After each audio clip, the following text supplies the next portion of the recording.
Welcome to the crossroads where ancient wisdom meets digital horizons. So you brought us this fascinating work by Salah Nomad, really digging into how modern AI handles languages that are, well, deeply tangled up with history and identity. That's right. And our mission today is to pull out the sharpest insights from that work for you.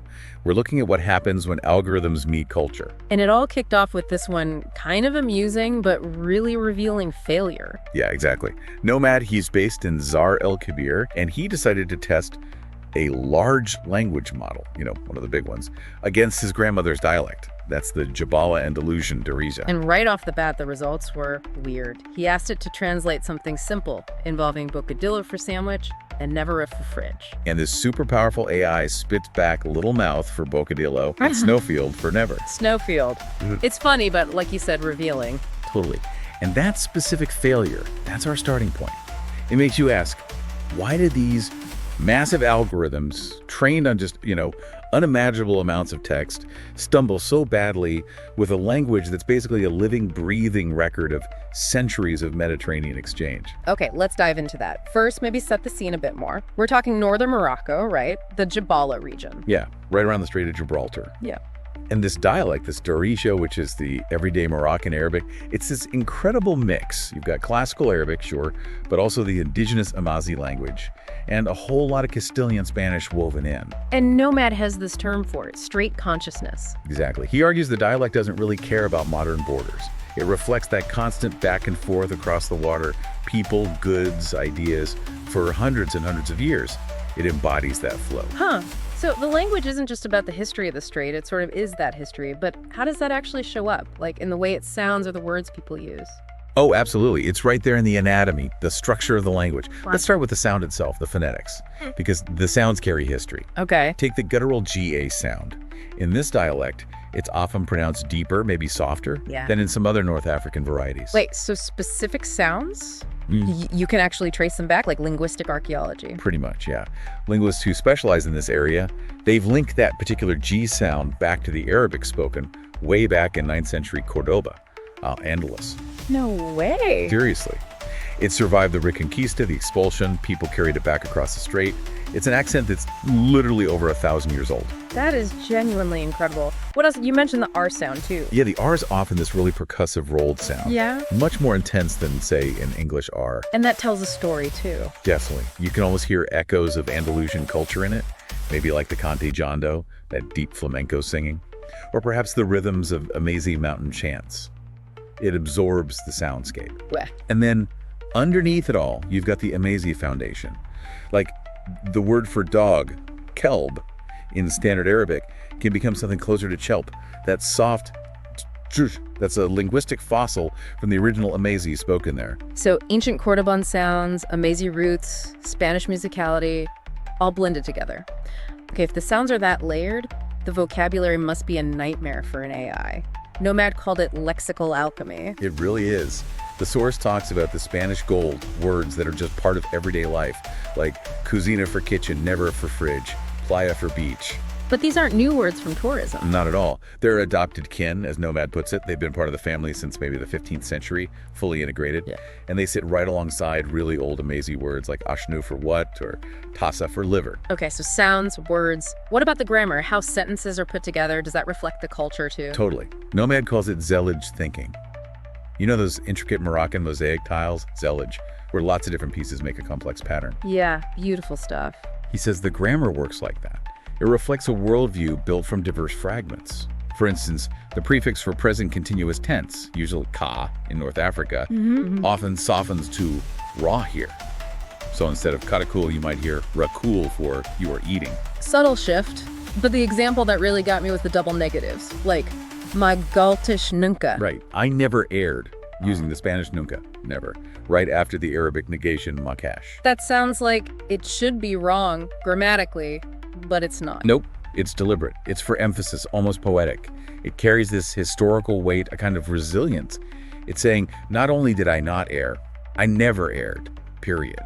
That borrowed word isn't just convenient, it's packed with meaning. Okay, this context is crucial. So you have this incredibly rich, layered language. Then Nomad throws it at the AI. He set up 4 tests, right, to probe the AI's limits. He calls it algorithmic sardine thinking. Yeah. Like the AI just processes language as neat little data points like sardines in a can, missing the whole ocean of context. Got it. So test 1, the borrowed words trap. This brings us back to the start. Exactly. The LLM sees Bocadillo and Evora, and it just defaults. It goes for the literal etymological root. Little mouth, snowfield. It's like it has a dictionary but no common sense. Calling a hot dog a warm canine. Pretty much. It missed that Bocadillo isn't just little mouth, it's a whole concept, a type of food. Probably brought over by Morisco refugees centuries ago with their traditions. And never. Obviously not a snowfield in Morocco. Right. It should evoke, I don't know, maybe the memory of grandmothers keeping food cool, storing argan oil in clay jars in a pantry. That specific local context. The AI just doesn't have lived experience. It doesn't understand climate or cultural practice. So a failure on basic concepts. How did it do with the actual feel of the language, the sound? That was the phonetic soul test. Yeah, this one was more subtle. Nomad asked the AI to generate a sentence in the dialect using those key sounds, the guttural A, the rolled R, and then describe its emotional feel. And the sentence itself was okay. Technically, yes. Gazala the Gani Iflagaba. A gazelle sings in the forest. Yeah. Practically fine. But the AI's description of the feeling. It said something like, serene and connected to nature. Very generic, textbook. What did it miss? It missed the sensory depth. How that guttural bill in Gaba forest should almost vibrate, maybe evoke ancestral oak groves in the Rif Mountains. How the rhythm of the rolled consonants and vowels might mimic the echoes of the call to prayer in the valleys. It got the data points of the sounds, but not the acoustic soul, the feeling embedded by place. Okay, so concepts fail, sounds fail. What about culture-specific ideas? Test 3, the idiom crucible. The phrase was, hey, 3 teledana. Right, and the AI translations were just flat. He motivates him, or he gives him desire. That sounds way too simple. Why is Ghana so much more complex here? Because it's this amazing composite word carrying layers of meaning that just don't compute for an algorithm trained mostly on, let's be honest, Western individualistic ideas. So what's in there? You've got the Spanish word gana, meaning desire or will. Then there's the Arabic word gina, which means richness, abundance, maybe even inner strength. And layered onto that is the Amazigh concept of tamgra, collective will, communal spirit. Wow. So when someone says K, 3 ligana, they're not just giving a pep talk. They're trying to transfer this deep ancestral resolve. It's about shared identity, communal strength. And AI just can't grasp that collectivist concept. That makes sense. And that leads right into the last test, which sounds the deepest. The historical echo chamber. This involved translating a lament. Yeah, from a 17th century Morisco exile, someone whose family had been kicked out of Spain and settled in Chefchaouen. What was the line? Yeah, Wadlukos, Madiash Nunca, Fin Yelhanina, BKFL, Owerba. Wadlukos is a river. And the AI translation. Something generic again, like my longing ends, but exile remains. Emotionally sterile. But it missed the specific historical pain, what Nomad calls the Morisco compass.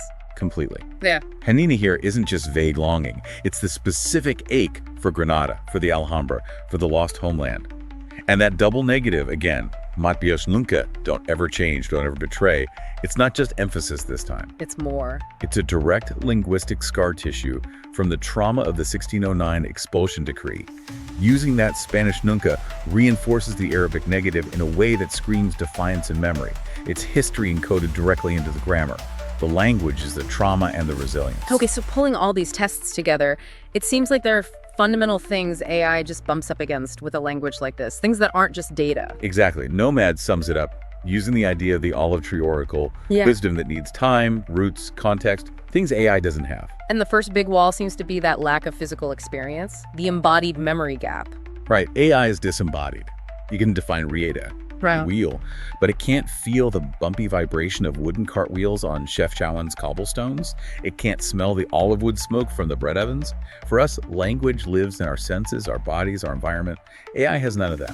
The second wall is about understanding why the language is the way it is. The historical irony. Yeah, historical irony blindness or ancestral encoding.